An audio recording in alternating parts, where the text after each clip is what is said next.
first thing on my mind is so happy for our student body. There's been such a dearth, if you were a freshman here 3 or 4 years ago, just lack of, for no better word, enthusiasm or excitement. There's a record crowd for our students. Over 2,200 students got a chance to see a really fine arena with some great fans and see us play a good ball game. And I can't tell you, it was a dream 3.5 years ago. I was just hoping. And so I really am thrilled for them. You know, they had to have a good time, and hopefully that bodes well down the road to continue to have good times. I mean, that's part of the fun. When I was at Florida, I can't even imagine being a student those 4 years. 2 football national championships, 2 basketball national championships. Can you even imagine being a student? And so it's exciting for me to know that at least they got a taste. As far as the game, I thought in the truest form of the essence of teamwork, this was a team victory. Yes, we were fortunate they missed some threes. Maybe we had a little bit to do with it, but this is a great three-point shooting team. But they didn't get many off in the first 8 seconds. And I thought our interior defense was tremendous when they were hollering, drive it, drive it, drive it. I thought our guys stayed on the floor. They made a few, but I thought they stayed on the floor. They had to take tough twos. And there's a couple guys that didn't have really good offensive games. I got to tell you, those 2 or 3 guys had terrific defensive games. So to me, it was a team win, teamwork. I told them, the last thing I told them was, fellas, you enjoy it, but the bad news for all of us is it's back to work tomorrow. We have to have a mental edge for the Air Force Academy. I'm not surprised that they beat New Mexico tonight, but I didn't know it at the time. And you know what? They will have a good mental edge tomorrow. I know Jeremy Lieberman gave you guys a big boost there throughout the game, but especially in that first half. And I think he came in even before Riley got into foul trouble. But just talk about the spark that he gave, and also I'm sure you like 2 assists, no turnovers. That was probably the biggest. But talk about the spark he gave you guys. First of all, we feel bad for Al Herndon. You know, we lost a really good freshman who was really playing high-level minutes for us. Now you have 2 other freshmen jump in there early in the game. And by the way, compliments to Scott Duncan and Matt Wise, because they were the scouts for CSU both games, and they did a terrific job of getting 10 guys some minutes in the first half, which was our goal that you don't always reach. But Jeremy, you know, he's one of our better shooters, but how do you say that publicly the last few weeks? Because statistically he hasn't made them in the games. So it was really good to see him get off the snide, knock in a couple, and as you said, even better that he handled it. The guys, especially our older guys, helped him along, and I thought he and Gorski really gave us some good minutes. I think that bodes well for this team to possibly get better as the year goes on.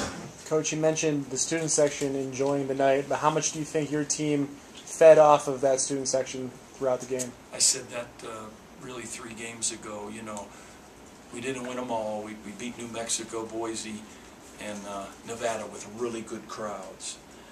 And then we lost to San Diego State with a good crowd. But I just know that when they run down the ramp, it is such a good feeling. And when they go to Vegas, CSU, New Mexico, San Diego State, it's packed by the time we get there. And in the past, you know, we had to prepare our guys mentally for the knock. So it's really beautiful for those guys. They've earned it. They've won some ball games. They've played well together. We just got to continue to get better. You talked about how far you've come in 3 years. How good a job do you think we're doing of building a tournament resume?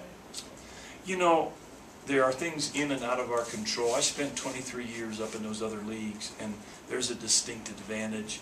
And I don't want our guys dwelling on it, and I don't want to dwell on it because, you know, in the spring, when you don't have Nance, right, and you think Colorado, and you think SMU are top 5 or top 15s, and you think New Mexico State and Denver, who are picked to win their leagues, are going to kick booty, and you think all these things, and their disappointing seasons. I don't think we can worry about that. I think we have to make sure we focus on who we are and try to be the best that we can be. And if we fall short of somebody else's expectations, that's part of the game. I've been on both sides at Providence and Clemson. You mentioned the interior, you're really pleased with your interior defense, and you know, when you played them down there, they were 2 of 14 from 3, and tonight they really, obviously I think you probably did have something to do with it. So was there anything in particular, I know you switched man and zone a little bit, you know, getting hands up, I mean, was there anything in particular that you saw that you guys did particularly well there? No, if there was anything, I thought they were lethal the first 8 seconds. I think that these last 5 victories they've had, if you watch or you study the tapes, they really are hurting people scoring those first 8 seconds.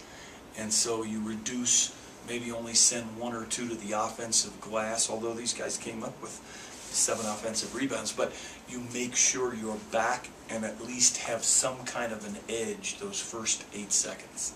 Do you think that frustrates them? You'd have to ask them. All right, is there any prognosis on her? And I know you're not a doctor, but You can know, give us we went anything through on this that? with Joe Kim Noah freshman year, and he never came back.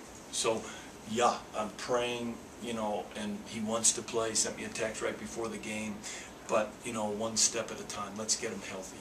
It's a tough situation, but it's not just unique to Wyoming. Are you worried? Could you contain? You know, got the other No, guy sick or anything like that? I'm not positive. I'm not a medical person, but I think, you know, like it's called the kissing disease. So let's hope, you know. Coach, I mean, how much is tonight kind of a staple of what you want to do defensively, where you talked about that edge, and it just seemed like steals, blocks, loose balls, it seemed like they were just on edge throughout the night. Yeah, I saw a lot of good things. I thought maybe there was from about the 2 minutes left in the game to 7 minutes left in the game. Those 5 minutes, I thought we got a little careless. If I'm not mistaken, I think one of the assistants told me that we had 6 of our turnovers during that stretch. Maybe we were going for broke with a lead. But I thought really with 3 to go when we closed it up and went 4 corners, you know, you got 2 80% free throw shooters and 196% free throw shooter. I mean, you got to make some decisions.